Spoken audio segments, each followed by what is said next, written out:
4 years ago, I was coming home from BCIT. I was in my first year, and I was just a bright, brand new college student looking to get by. As I was heading home, I got off the Canada line, went into the mall, and then started to see what was going on Twitter. Because on that bright, sunny day of September 2018, we had ourselves the biggest trade of the year, arguably of the entire decade, and a player whose name was being sent over to San Jose in exchange for a package that I thought at the time was very bad.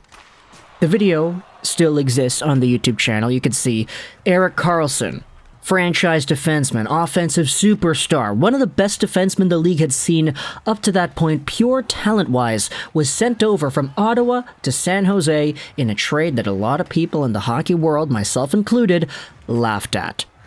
Here is the package as everything went down. The Ottawa Senators sent over Erik Karlsson and a $6.5 million cap hit. Yeah, it was 6.5 at the time. It was re-signed by San Jose. It's $11.5 million a year now. It goes on till 2027. And prospect Francis Perron in exchange for Dylan DeMello, Chris Tierney, Rudolph Balcers, Josh Norris, a third, a second, and another conditional first that was dependent on whether or not Karlsson would be traded to an Eastern Conference team.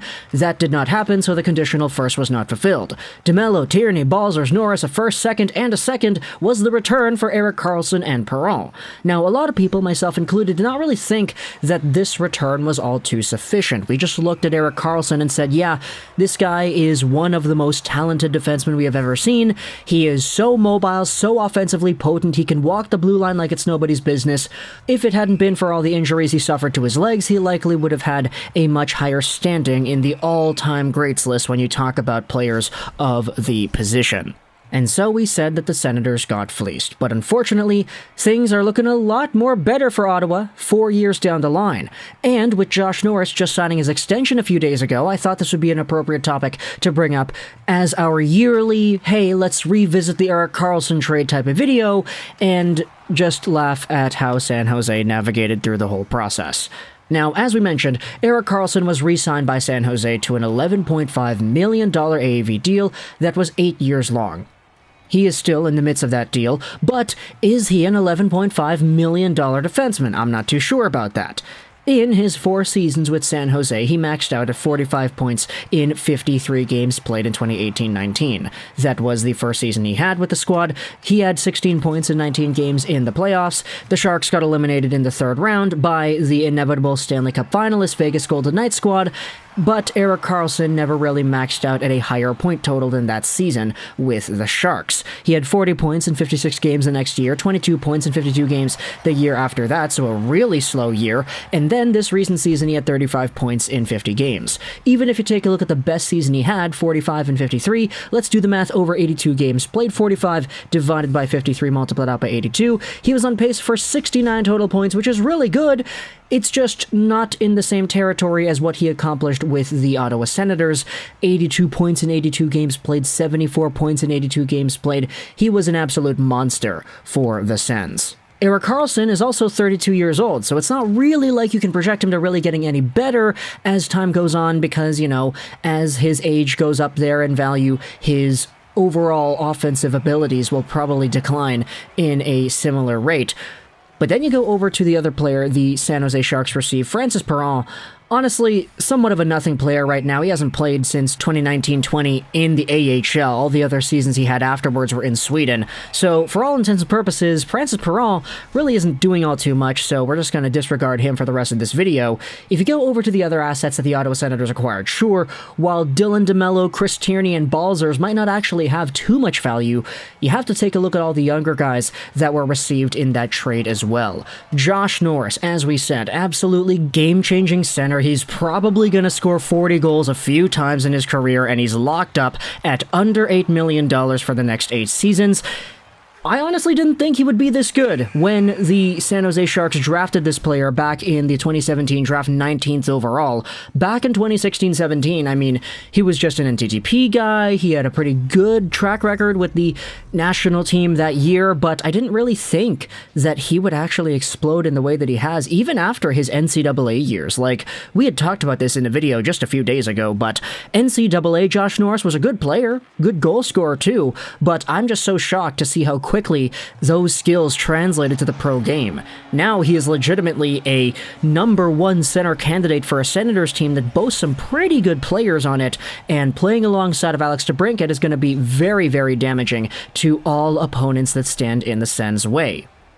You then have all the other players that were acquired here via draft pick. The first round pick that the Ottawa Senators received in the trade was the 2020 first for San Jose, a pick that was given for a draft that would be held 2 years after the actual trade was made. So it's easy to see that sometimes hockey teams can just falter off in 2 years, and that's what the San Jose Sharks did. They sucked in 2019-20. We said in 2018-19, they made the conference finals. They were close. They just got defeated by Vegas before making the finals there.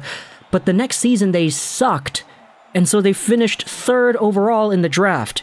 Or, you know, they finished poorly in the standings. They won a draft lottery, etc., etc. It's all under the bridge now, but the Ottawa Senators, with that 3rd overall pick, selected Tim Stutzle, who is also going to be a franchise-defining talent in most people's eyes. He was such a good hockey player with the Adler Mannheim and the DEL that 2019-20 season, and eventually he translated towards becoming a 20-goal scorer in 79 games played, the most recent season in the NHL. He had 58 points as well, not to mention the fact that he's only 20. This is a very good hockey player, and somebody that is going to carry the Ottawa Senators into the future for the next 8 years. You also have yourself some more prospects that were acquired from draft picks, Jamieson Rees and Zach Ostapchuk. However, Jamieson Rees was not actually taken by the Ottawa Senators. The Senators traded this pick that would eventually become Rees alongside of another 3rd-round pick for the 37th overall pick in 2019, which eventually became Mads Sogaard's. So Sogaard is kind of the return here, but just for the sake of only analyzing pieces in the actual trade, let's talk about Zach Ostapchuk. This is a guy that had been playing in the WHL for the Vancouver Giants, and as somebody who frequents the Vancouver area because, you know, I kind of live here, listening to the radio, listening to the live games of the Giants, and hearing what everybody has to say about Zach Ostapchuk, this is a very good player. Maybe not a guaranteed NHL caliber athlete, but a guy that'll probably go out there and provide Belleville with some pretty good services. Sure, he doesn't produce the lights out as a center, but he did come alive this most recent playoff run for the Vancouver Giants, getting 23 points in 12 games. So while he did not have the best regular season track record, he absolutely exploded when it mattered the most, and that is why a lot of Senators fans the past few weeks have been super excited for Ostapchuk as well.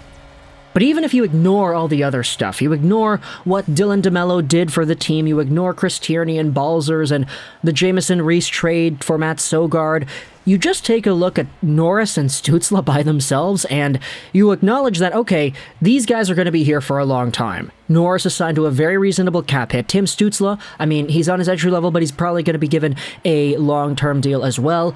These guys could provide tremendous value to the team, and you gave up Erik Karlsson, who was on the cusp of a contract extension negotiation, who was already suffering from a few injuries here and there that was limiting his mobility, and that got signed to a very big $11.5 million AAV contract that does not hold up today. And you acknowledge that the Ottawa Senators might have just gotten themselves a huge, huge dub in this Erik Karlsson trade. So, talk in the comments your thoughts about the trade over here. I didn't really go into as big of a look as I probably would have liked to because we didn't really explore Dylan DeMello and Tierney and Balzers, but it really comes down to the value you're getting here, and the value of Norris and Stutzle supersedes the value of all the other assets in this trade that I think it's kind of negligible at this point. Like, sure, Erik Karlsson is a very good defenseman when he's healthy, but the way the contract is aligned and everything, the San Jose Sharks were just forced to trade away Brent Burns because of it. So you're definitely coming from a place of struggle, I feel, when you take a look at how everything goes down with this trade 4 years down the line after it was made. So even though in 2018 I was going out there, coming home and making a video talking about how this trade was such a bad trade for Ottawa, I feel like we got proven wrong very quickly, so talk in the comments all your thoughts about this trade. Erik Karlsson, Josh Norris, Rudolph Balzers, Tim Stutzle, all the assets involved, Francis Perron as well. I hope you enjoyed this video. And bye.